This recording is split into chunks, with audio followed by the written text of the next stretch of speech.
Salut tout le monde, c'est Guillaume. Comment jouer au jeu de GameCube et Wii sur votre PC? Eh bien c'est ce qu'on va voir tout de suite dans cette vidéo grâce à ce tutoriel complet que je vous ai préparé avec le plus grand soin. Car si vous aussi vous êtes un vrai nostalgique de cette époque où les plus petites consoles de chez Nintendo étaient parmi les plus puissantes du marché, avec des jeux mythiques qui ont su marquer l'histoire tels que Super Mario Sunshine, qui est encore à l'heure actuelle considéré comme l'un des plus beaux jeux Mario sortis sur console, notamment avec sa physique et sa mécanique de l'eau qui est très réussie, Zelda The Wind Waker, qui a été beaucoup critiqué lors de sa sortie pour son aspect un peu plus cartoon, mais qui aujourd'hui est considéré comme un chef-d'œuvre.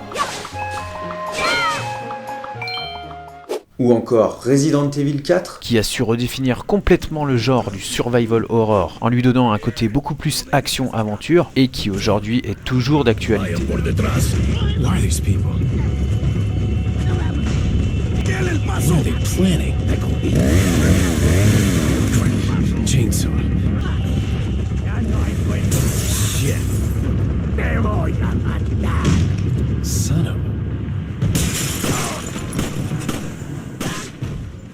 Eh bien vous serez ravis de savoir qu'il est aujourd'hui tout à fait possible d'y jouer sur votre PC. Alors cette vidéo va se dérouler en deux grandes étapes. Dans la première, on verra évidemment comment récupérer gratuitement l'émulateur Dolphin, c'est-à-dire le programme qui va faire office de console sur votre PC. Et on verra bien entendu comment l'installer et bien le configurer avant de pouvoir jouer.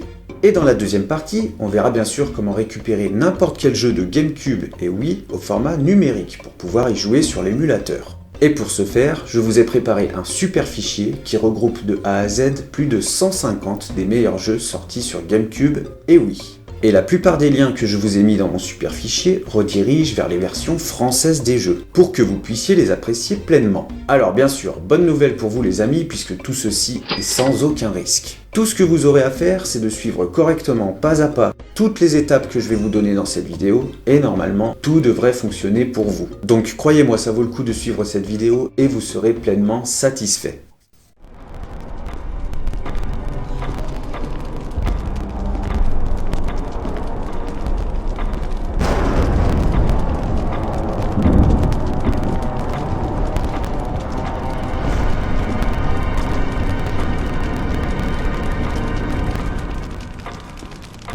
Barry. Allez, cette fois-ci, on peut vraiment démarrer. C'est parti. Alors, avant de démarrer, et par mesure de sécurité, je tiens à dire que tous les extraits des jeux qu'on va voir dans cette vidéo, je les possède en version physique. Voilà, je préfère le dire pour éviter les ennuis. Allez, on peut vraiment démarrer cette fois. Alors, tout d'abord, concernant la compatibilité de l'émulateur Dolphin, bonne nouvelle pour vous, puisque c'est compatible avec Mac ou PC. Mais bon, pour des raisons pratiques, et vu que je travaille sur Windows, aujourd'hui on va se concentrer sur la version PC Windows. Alors la première étape, ça va être évidemment de récupérer l'émulateur Dolphin. Donc pour ce faire, rien de compliqué, je vous ai mis un lien directement dans la description en dessous de cette vidéo. Et si vous cliquez dessus, vous atterrirez sur la page d'accueil de mon super fichier. Alors vous aurez évidemment un texte de bienvenue et de présentation, et notamment des explications de comment ça marche. Mais ne vous inquiétez pas, je vais tout vous expliquer. Donc si vous descendez en bas de la page d'accueil de mon super fichier, vous aurez tous les liens des différentes consoles pour pouvoir récupérer les jeux. Mais bon, on verra ça juste après, puisque pour l'instant on va récupérer l'émulateur. Donc si on descend plus bas, vous avez tous les liens pour récupérer les différents émulateurs, et nous en l'occurrence celui qui va nous intéresser, c'est l'émulateur Dolphin qui va nous permettre de lire tous les jeux de GameCube et Wii. Donc pour récupérer l'émulateur, vous faites tout simplement un clic droit sur le lien bleu et vous faites ouvrir dans un nouvel onglet. Voilà, ça vous permettra de ne pas fermer la page de mon super fichier, puisque de toute façon on en aura encore besoin tout à l'heure pour récupérer les jeux. Donc là, vous attendrez bien sagement le décompte des 10 secondes qui est affiché en haut. Vous ne vous occupez pas du tout de ce qu'il y a écrit sur la page, on s'en fout. Et une fois que c'est fait, ce sera marqué « Cliquez ici pour accéder au lien ». Donc on clique dessus, si jamais il y a une page de pub qui s'affiche, vous la fermez, il n'y a pas de souci. Et là, normalement, vous serez redirigé automatiquement vers une page où vous pourrez récupérer mes dossiers personnels de l'émulateur Dolphin.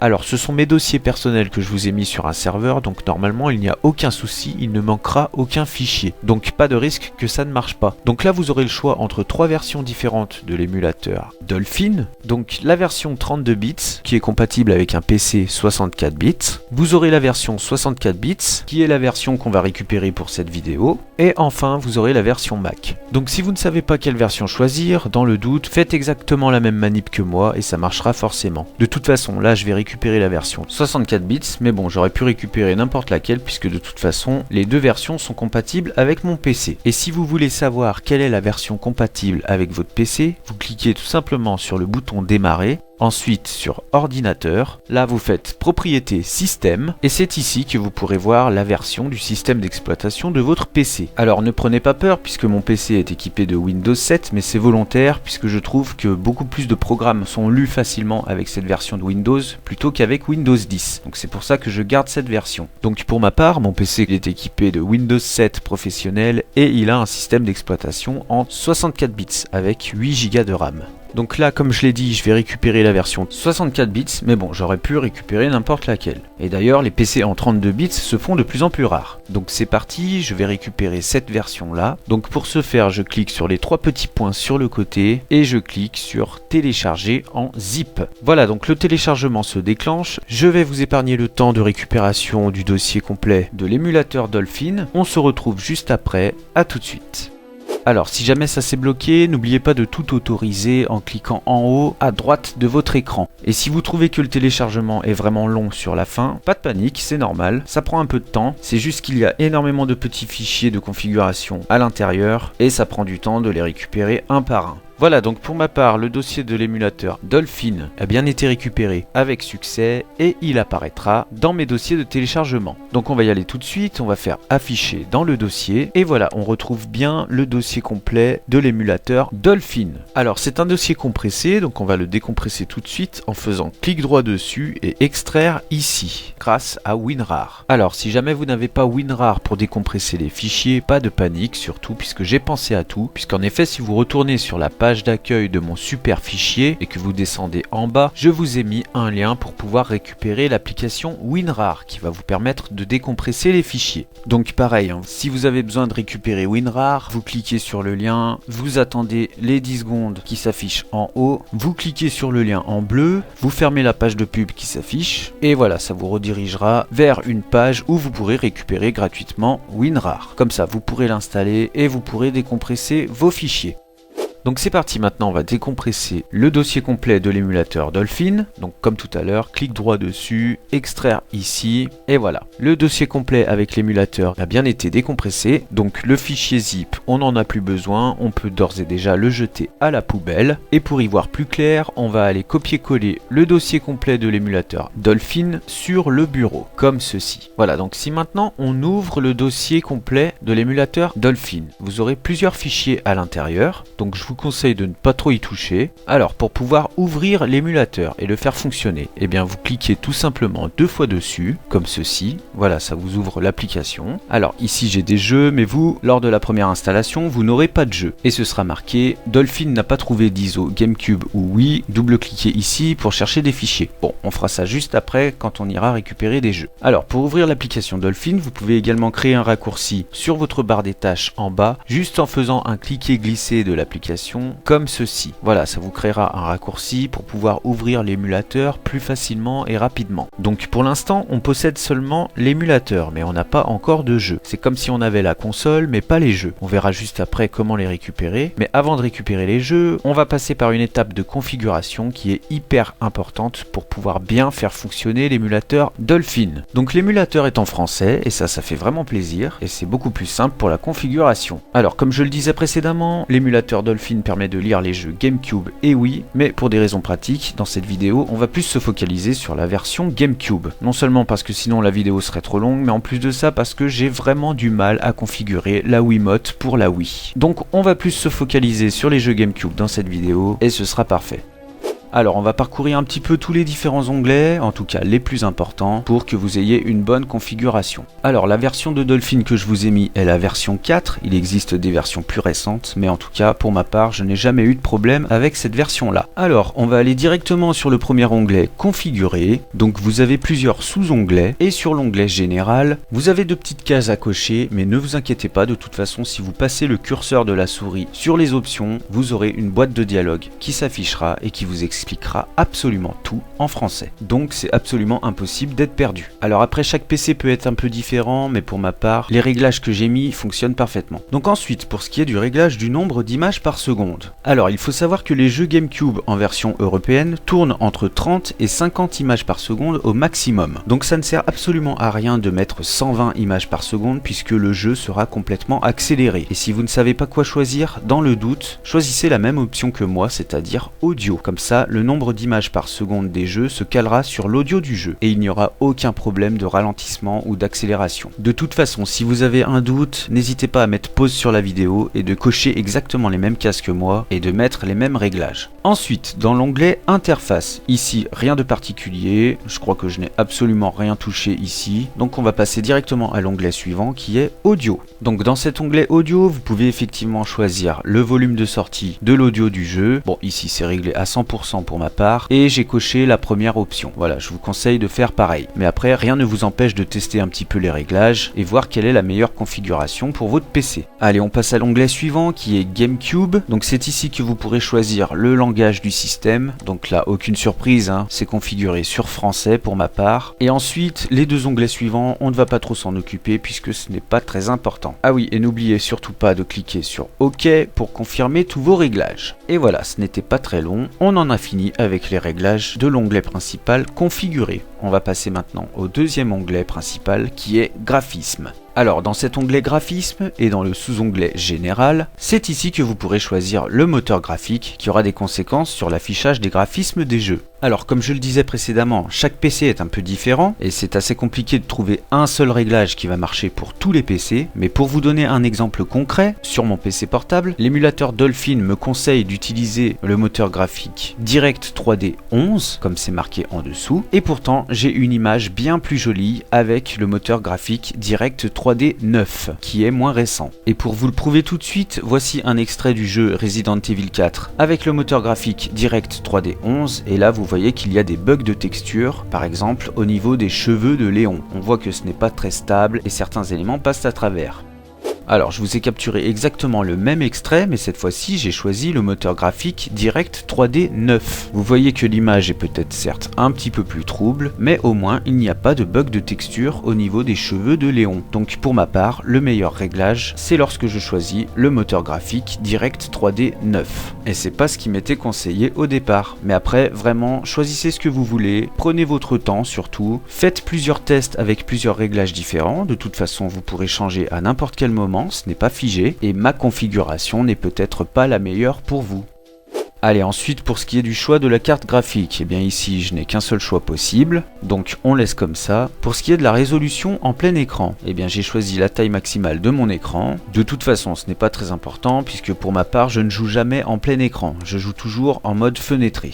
Ensuite, format d'écran, eh bien c'est pour ceux qui comme moi veulent jouer en mode fenêtré. Vous avez plusieurs options, donc vous pouvez choisir soit de forcer le 16/9, soit forcer le format 4/3, mais dans le doute, choisissez auto et comme ça, la fenêtre de jeu s'adaptera forcément au format du jeu auquel vous jouerez. Voilà, pour éviter tout souci, vaut mieux choisir auto. Ensuite, eh bien je n'ai coché aucune option et on va aller directement dans l'onglet amélioration pour améliorer les graphismes. Alors ici c'est assez intéressant puisque vous pourrez augmenter la qualité des graphismes des jeux GameCube et aussi ceux des jeux Wii. Donc vous pourrez augmenter la qualité jusqu'en résolution 4K, mais alors franchement, à moins d'avoir un PC de compétition, je vous déconseille quand même de mettre la résolution 4K puisque pour ma part, je n'ai pas un PC fait pour et le jeu tourne complètement au ralenti. Voilà, ça demande un effort surhumain à mon PC, c'est vraiment pas fait pour. Déjà que j'ai un peu du mal à faire tourner les jeux GameCube. GameCube, donc pour ma part je laisse la résolution native du jeu, et c'est très bien comme ça. Et ensuite, tout ce qui est option suivante, je ne m'y suis pas trop penché, j'ai laissé les réglages tels quels, et franchement je vous conseille de faire pareil, puisqu'il n'y a rien de bien intéressant dans les options qui restent, et on en a fini avec le plus gros de la configuration, ou en tout cas pour ce qui est des graphismes.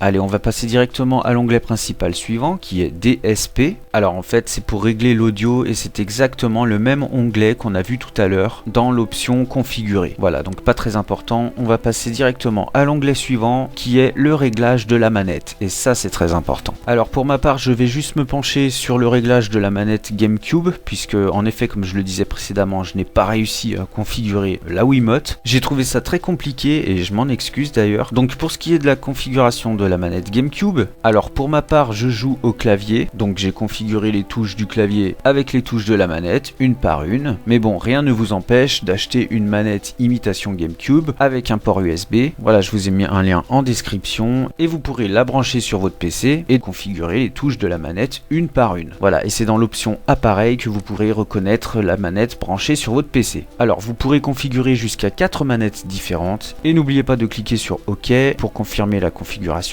une fois vos réglages terminés. Voilà, on a fait le tour de toutes les options principales pour bien configurer l'émulateur Dolphin, en tout cas pour les jeux GameCube. Donc maintenant, évidemment, il nous manque plus que les jeux. Alors juste avant de récupérer des jeux, vous n'êtes pas obligé, mais je vous conseille de faire comme moi, c'est-à-dire de créer un dossier sur le bureau en marquant par exemple jeu GameCube pour pouvoir ranger les fichiers des jeux lorsqu'on les aura récupérés. Voilà, ce sera beaucoup plus simple pour s'y retrouver et surtout ça vous permettra de ne pas mélanger les jeux et les différentes consoles. Allez, donc maintenant c'est parti, on va aller récupérer quelques jeux. Malheureusement les copains, on arrive à la partie où j'ai eu pas mal de soucis sur d'autres vidéos, donc je ne peux pas vous montrer comment récupérer les jeux, puisque c'est à cause de cela que certaines vidéos ont été supprimées précédemment. Mais ne vous inquiétez pas, vous trouverez toutes les infos dans certains autres tutos que j'ai fait, où il n'y a pas eu de problème, car c'est exactement la même manière pour procéder. Et vous avez également tout de détaillé dans mon super fichier, juste au-dessus de la liste des jeux. Vous verrez que ce n'est pas très compliqué. Donc je vous laisse consulter tout ça, vous regardez comment faire, vous récupérez le contenu qui vous intéresse, et vous pouvez revenir voir la fin de cette vidéo. Allez, malheureusement, on passe directement à l'étape suivante. Voilà, donc ici je viens de récupérer deux jeux, donc il s'agit de Resident Evil 1 et Resident Evil 4 que je possède en version physique évidemment, voilà. Donc après vous pouvez récupérer autant de jeux que vous voulez, hein, c'est fait pour. Mais chut, on va rien dire. Donc les jeux vont apparaître dans mon dossier de téléchargement, donc on va y aller tout de suite, on va faire afficher dans le dossier. Et là vous voyez que j'ai 4 dossiers, effectivement, puisque les jeux sont répartis sur 2 CD différents. Donc si vous prenez les mêmes jeux que moi, n'oubliez pas qu'il y a 2 CD. Et d'ailleurs on verra après comment changer de disque en cours de partie. Ce n'est pas très compliqué. Alors les fichiers des jeux sont pour l'instant des dossiers compressés, donc comme tout à l'heure, on va les décompresser grâce à WinRAR. Donc je sélectionne le tout et je fais extraire ici. Et cela peut prendre vraiment du temps puisque ce sont des jeux assez conséquents qui font plus de 1 giga, puisque les jeux GameCube, je le rappelle, sont quand même assez gros. Allez, je vous épargne le temps de l'extraction, on se retrouve juste après pour tester les jeux, à tout de suite. Voilà, donc c'est terminé, les fichiers des jeux ont bien été extraits de leur dossier compressé, et les dossiers compressés, on n'en a plus besoin, donc on peut d'ores et déjà les jeter à la poubelle. Voilà, et je vous disais que les jeux de GameCube sont assez conséquents, puisqu'ils font 1,4 giga, donc ce sont quand même de gros fichiers. Allez, je jette les dossiers zip à la poubelle, et pour y voir plus clair, on va aller couper-coller les fichiers des jeux directement sur le bureau, dans le dossier qu'on a créé tout à l'heure, c'est-à-dire le dossier jeux GameCube. Voilà, donc je sélectionne le tout, je fais couper, je vais aller directement sur le bureau dans mon dossier jeu GameCube et je fais coller. Et pouf, ça se colle instantanément et tous les jeux seront bien rangés. Parfait. Allez, maintenant on va pouvoir aller tester tout ça et c'est pas trop tôt. Ouais, donc désolé si je prends un peu mon temps, hein, mais j'avais vraiment envie de rentrer dans le détail étape par étape pour ce tuto. Donc pour ouvrir l'émulateur, eh bien c'est tout simple. Je clique soit sur l'application que j'ai épinglée tout à l'heure sur ma barre des tâches, ou alors je passe directement par le dossier de l'émulateur. Donc lorsque j'ouvre l'émulateur, pour l'instant il n'a pas trouvé les jeux puisqu'il ne connaît pas le chemin et c'est marqué Dolphin n'a pas trouvé d'ISO GameCube ou Wii. Double-cliquez ici pour chercher des fichiers. Et bien c'est ce qu'on va faire puisqu'on va aller faire en sorte qu'ils reconnaissent le chemin des jeux, là où on les a mis sur le bureau. Donc on double-clique, on va aller évidemment sur le bureau et on va aller dans le dossier jeux GameCube, là où on a rangé nos jeux. On fait OK Et voilà, il reconnaît instantanément les fichiers des jeux. Et en plus, c'est magnifique parce que ça vous met la petite vignette avec le logo du jeu. Donc c'est super joli. Et si vous rangez toujours vos jeux au même endroit, eh bien l'émulateur Dolphin les reconnaîtra toujours instantanément. Donc d'où l'intérêt de bien ranger vos jeux. Alors pour ouvrir un jeu, il y a plusieurs manières différentes. Donc soit vous double-cliquez directement sur le jeu affiché à l'écran, soit vous faites tout simplement ouvrir, ensuite bureau, et on va aller dans notre dossier jeu GameCube, et là on va choisir le jeu qu'on veut ouvrir. Ou vous avez encore une troisième solution, c'est fichier, ouvrir, et ensuite pareil, on choisit notre dossier jeu GameCube et on choisit le jeu qu'on veut ouvrir. Alors là pour l'exemple, on va ouvrir en double-cliquant directement sur le jeu, c'est parti. On va ouvrir Resident Evil 1 et je vais vous laisser les premières minutes de gameplay. Alors ne vous inquiétez pas si vous avez pris les versions européennes en passant par mon super fichier. Normalement, dès la première ouverture du jeu, cela vous demandera la langue que vous voulez choisir. Alors évidemment, choisissez le français. Allez, là je zappe juste la petite cinématique du début. On va choisir nouvelle partie. Resident Evil. Ah, quel plaisir d'entendre ça. Donc voilà, je vais pas trop m'attarder sur le gameplay, hein, je choisis assez rapidement. Ici on va choisir Jill Valentine, voilà. Et je vais vous laisser la première séquence.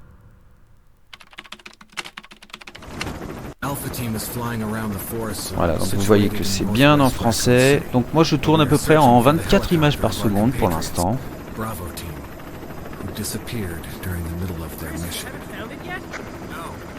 Voilà, donc ça reste relativement propre. Hein.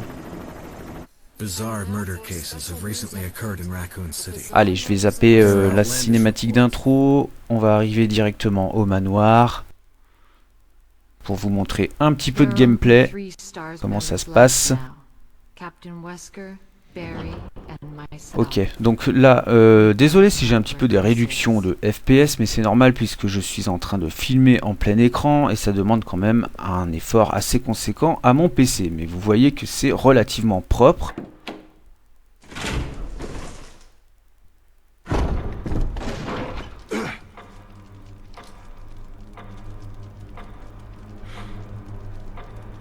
Voilà, j'ai un petit peu des baisses de frame. C'est normal parce que je fais plusieurs choses en même temps. Donc voilà, là je suis dans le jeu, je vais récupérer le ruban et je vais d'ailleurs vous montrer comment ça marche les sauvegardes. Alors il n'y a pas de souci, hein, dès que vous allez sauvegarder dans le jeu. Voilà, donc tout fonctionne à merveille.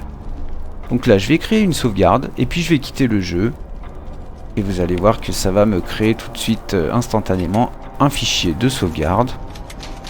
Voilà, c'est marqué en jaune. Donc là j'ai sauvegardé dans le jeu et je vais pouvoir quitter. Alors juste avant je vais me diriger vers Barry.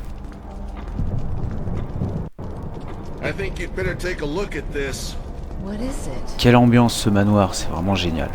Voilà, donc là je vais quitter. Voulez-vous arrêter l'émulation en cours? Oui. Et je vais vous montrer comment recharger votre partie. Alors en fait il me reste deux choses à vous montrer, c'est comment enregistrer votre gameplay et comment changer de disque. Donc là je vous ai épargné un peu le début, j'ai juste relancé le jeu et je vais vous montrer comment enregistrer votre gameplay. Enfin bon, c'est pas vraiment fait pour faire des vidéos, c'est plutôt pour le speedrun, puisqu'à la fin de chaque enregistrement que vous aurez fait, le jeu reprendra, vous allez voir. Donc là je vais aller dans l'option émulation et commencer l'enregistrement. Tac! Voilà, donc là c'est en train d'enregistrer. Bon, ça a lancé la séquence démo, c'est pas grave. Donc je vais en profiter pour vous montrer comment on charge sa partie. Donc charger partie, pardon.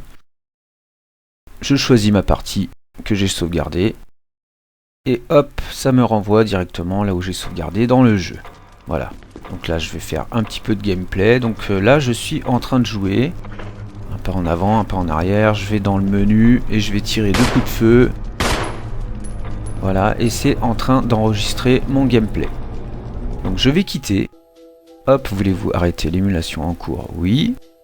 Et directement, ça me demande où est-ce que je veux enregistrer le fichier TAS, donc Tool Assisted Speedrun. C'est vraiment fait pour le speedrun, ça.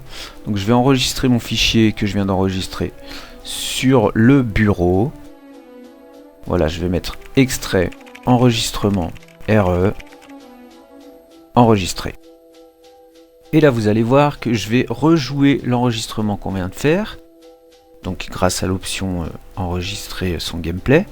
Donc je vais aller dans émulation, jouer l'enregistrement, et je vais aller choisir le fichier qu'on vient de créer sur le bureau, donc extrait enregistrement RE.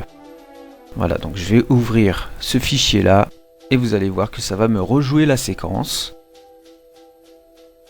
que l'on vient d'enregistrer. Donc là je ne touche pas le jeu, hein, ça s'est mis tout de suite tout seul en route. Et d'ailleurs, oui voilà, j'ai pas réussi à faire ça, mais je vois qu'il y a un gros problème de son pour les enregistrements de gameplay, il n'y a pas de son. Donc voilà, ça c'est exactement ce que je viens de faire tout à l'heure. Donc un pas en avant, un pas en arrière, le menu et 2 coups de feu. Et ça va être marqué, attention, voilà, movie end. Donc ça a mis fin au film qu'on vient d'enregistrer. Et là, le jeu s'est relancé. Donc là, je peux rejouer, effectivement. Mais par contre, ça m'a complètement enlevé le son. Donc c'est vraiment une option que je n'ai pas forcément exploitée au maximum. Et voilà, je vais arrêter. Mais c'est plutôt fait pour le speedrun. Allez, maintenant, dernière option que je dois vous montrer absolument et qui est vraiment nécessaire pour pouvoir jouer, c'est le changement de disque en cours de partie. Et j'en aurai fini avec ce tuto émulation GameCube. Allez, c'est parti, donc je vais lancer directement le CD numéro 1 de Resident Evil 4. Tac, voilà. Puisqu'effectivement, j'avais créé une sauvegarde pile poil à la fin du jeu, enfin du CD numéro 1. Et on va voir comment ça se passe pour faire un changement de disque. Puisque je le rappelle, certains jeux GameCube sont sur 2 CD. Donc voilà, on zappe un petit peu l'introduction. Je vais mettre charger partie. Je vais choisir directement la fin du chapitre 4.4, puisque c'est la fin du CD numéro 1 sur Resident Evil 4. Donc ne vous inquiétez pas, il n'y aura rien de spoilé, hein, je vais juste aller au déclenchement de la cinématique, je vais la zapper. Et je vais vous montrer comment changer de disque. Alors c'est parti, voilà, je vous zappe directement la cinématique. Et voilà, fin du chapitre. Comme ça vous n'êtes pas spoilé du tout. Donc ce sera marqué. Appuyez sur le bouton Open pour ouvrir le couvercle et remplacer le disque 1 par le disque 2. Veuillez refermer le couvercle après avoir échangé les disques. Alors évidemment, on ne peut pas faire ça puisqu'on n'est pas sur la vraie GameCube. Donc ne fermez surtout pas la fenêtre de jeu. Retournez sur la fenêtre de l'émulateur. Vous faites tout simplement Fichier, changer de disque. Donc là, ça me met directement les jeux. Mais si vous voulez aller chercher vos jeux, vous faites donc Bureau, Jeux GameCube. Ouvrir, et on va choisir le disque numéro 2 de Resident Evil 4 et on fait ouvrir tout simplement. Et voilà, ça a procédé tout seul au changement de disque. Et maintenant on est sur le disque numéro 2 et ça se met en route tout seul, c'est magnifique. Et voilà, c'est terminé. Et de ce fait, vous n'aurez aucun problème pour le changement de disque si vous jouez au jeu de GameCube. Et bien voilà, écoutez, je crois en avoir terminé avec toutes les options importantes de cet émulateur de GameCube. Et oui, alors vous avez normalement toutes les cartes en main pour pouvoir y arriver et pour pouvoir jouer. Profitez-en. Et je suis très heureux de vous annoncer que j'ai terminé cette série sur les tutos émulation. En tout cas, j'ai fait toutes les consoles qui sont disponibles dans mon super fichier. Donc faites-vous plaisir. C'était vraiment long à faire. Ça m'a demandé presque 2 ans de travail. Et je suis vraiment content d'être arrivé au bout. Alors je ne sais pas encore s'il y aura d'autres consoles à l'avenir, puisque pour l'instant je pense que je vais faire une petite pause sur ce genre de vidéo. Alors surtout si vous avez des difficultés ou des questions, n'hésitez pas à me les poser en commentaire. Normalement je réponds à tout le monde, même si bien sûr chaque configuration est propre à chacun. Mais en tout cas ça me fait extrêmement plaisir d'être arrivé au bout. Je suis très content d'avoir partagé tout ça avec vous. J'ai mis tout ça à votre disposition, c'est gratuit, c'est pour vous, et surtout faites-vous plaisir, amusez-vous, c'est l'essentiel.